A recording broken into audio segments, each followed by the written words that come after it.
Here's what you need to look for in a good product, because this is why this is on my shelf.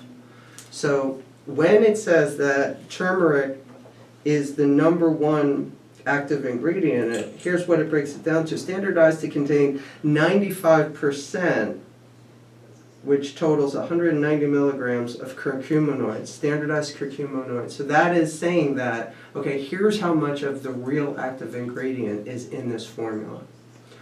When you buy a product, you want that, because guess what? If that information isn't there on the label, that information isn't there in the formula. It's not the activated form. It's not, as far as I'm concerned, metabolically going to do anything.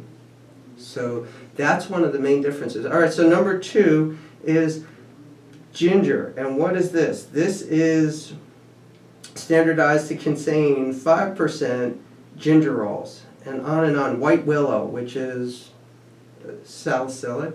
It's a relative of ASA, acetylsalicylic acid. So it's got some research behind it. Standardized to 15% salicin. Here's boswellia, commonly known as, what is it, frankincense? Boswellia? Frankincense, or is it myrrh? It's frankincense. Boswellia is commonly referred to as frankincense, but it's the standardized 40% boswellic acids.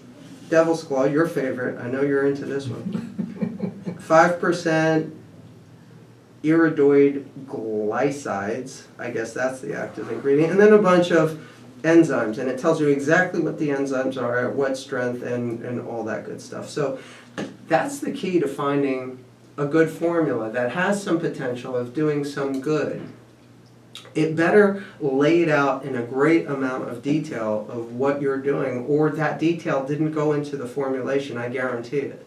If they're not going to advertise it, if they're not going to put it right out there on the label, what you're getting is probably a lot of filler and a lot of the cheapest grade materials that they can legally call the product. But these are not related to what we were talking about.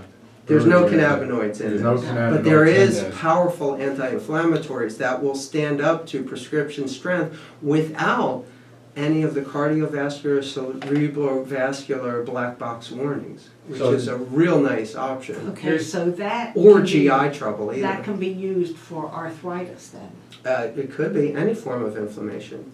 Okay. Because arthritis isn't inflammation isn't limited to just arthritis. Oh, I know. Inflammation is the common denominator of every one of the top 5 killers.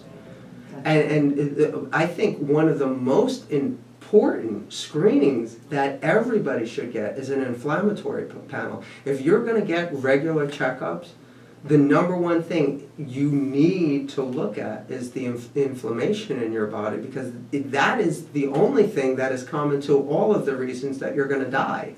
Well, can that be found through blood tests? Yeah, there is a blood panel for inflammation, and it's absolutely scientifically valid. It's all good. It's just that a lot of doctors don't see the correlation. I mean, it is, there's no debate about it. Every single one of the top 5 killers has an inflammatory component, but we're not really in the mode of thinking, okay, inflammation is common to all of the top 5 killers, why don't we go after inflammation? Well, we have anti-inflammatories, why don't we just give aspirin to everybody and call it a day? Because the aspirin doesn't address all of the factors of inflammation, it just addresses the one that we perceive as pain.